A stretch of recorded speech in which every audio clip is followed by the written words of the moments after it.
It's been an insane week in the crypto markets. Just take a look at all of those green bubbles. In today's video, I'm going to go through what the catalysts were to do this to the markets, including the Solana Breackpoint conference, which catapulted the SOL token. The BlackRock ETF has been filed, and the Greyscale Chainlink Trust has gone absolutely nuts. Last time this happened, these two guys made billions of dollars and then lost it all. Buckle up and let's dive right in.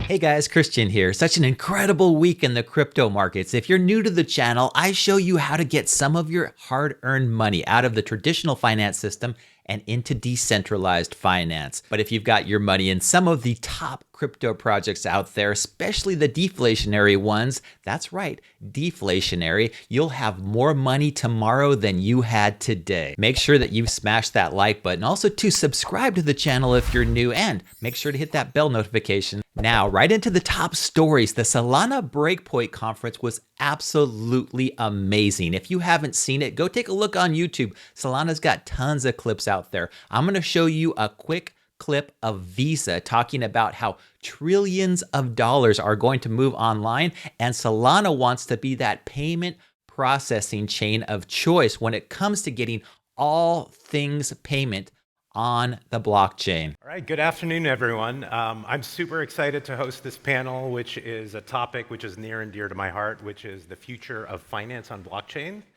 I am Shiraz Sher. I lead the payments ecosystem growth team at the Solana Foundation, and with me I have Catherine Gu, who's the head of protocol research and CBDCs at Visa, and Nabil Manji, who's the head of Web3 at WorldPay.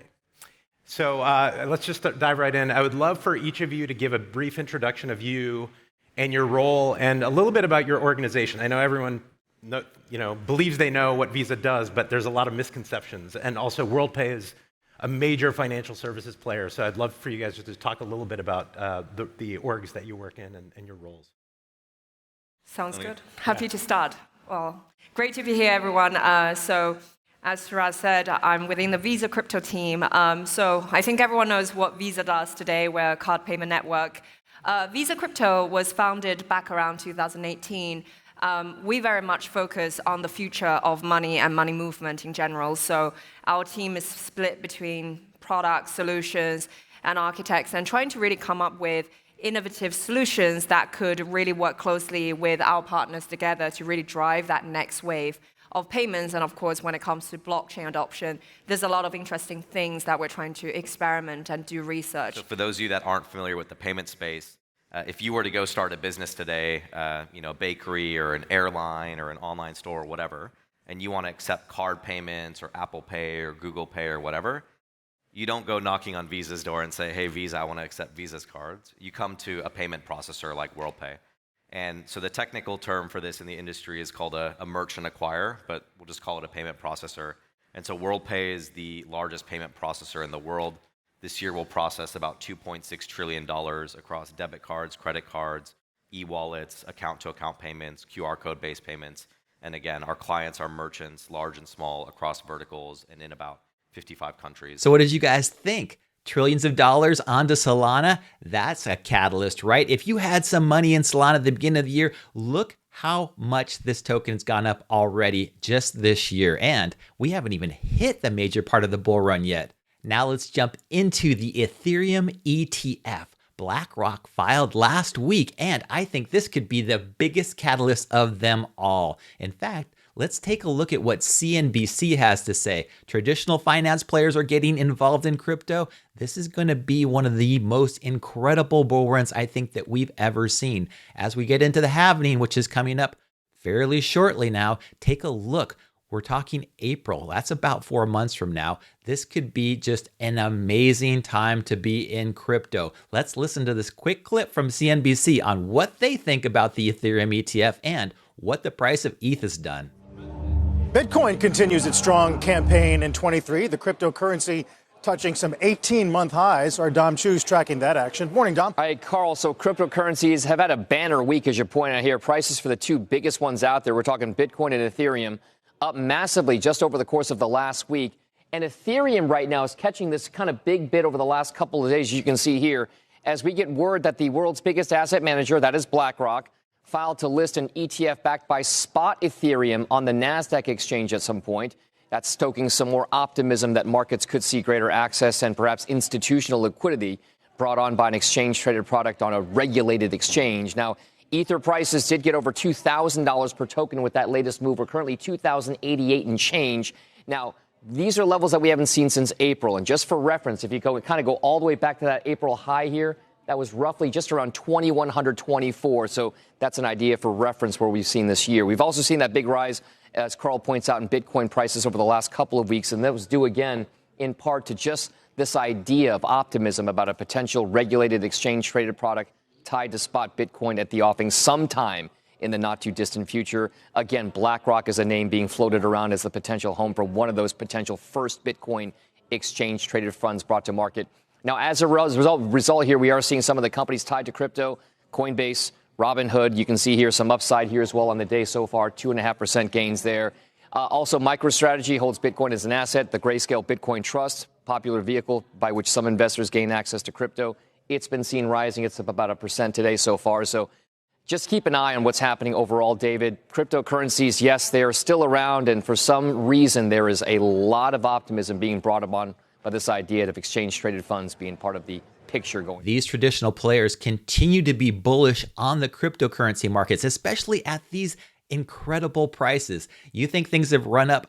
You haven't seen anything yet. Once we get into the bull market, that's when things really start to change, and we're still way off of all-time highs. The Greyscale Chainlink Trust is trading at a huge premium right now. The price of Link is around $14, $15, whereas the trust is trading at about 200% higher than that. Last time something like this happened, Bitcoin was trading at a 100% premium back in 2017 when it came to the Greyscale Bitcoin Trust. Of course, whenever things are trading out of sync with the markets, that leads to smart people doing dumb things and taking out leverage to take advantage of these arbitrage opportunities. Anyway, if you're unfamiliar with what happened to Three Arrows Capital, here's a quick clip about what went on and hopefully a cautionary tale on why not to use leverage in the future. Many institutional investors are either not allowed to or don't want to hold Bitcoin directly, so they use GBTC to gain exposure.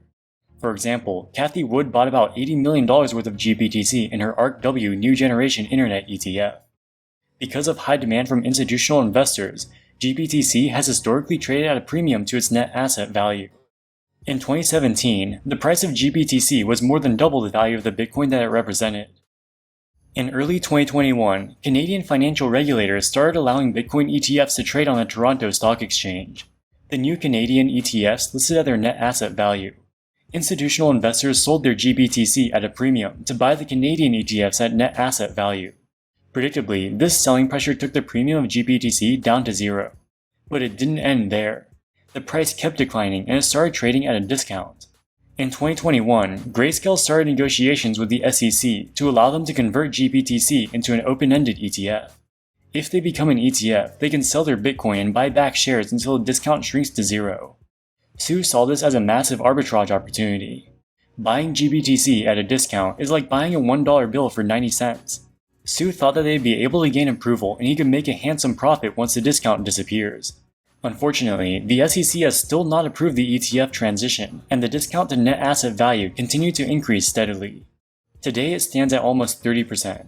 We don't know exactly how much Three Arrows invested in GBTC, but given Sue's apparent high conviction in the trade and the massive amounts of leverage the firm employs, it could have been huge.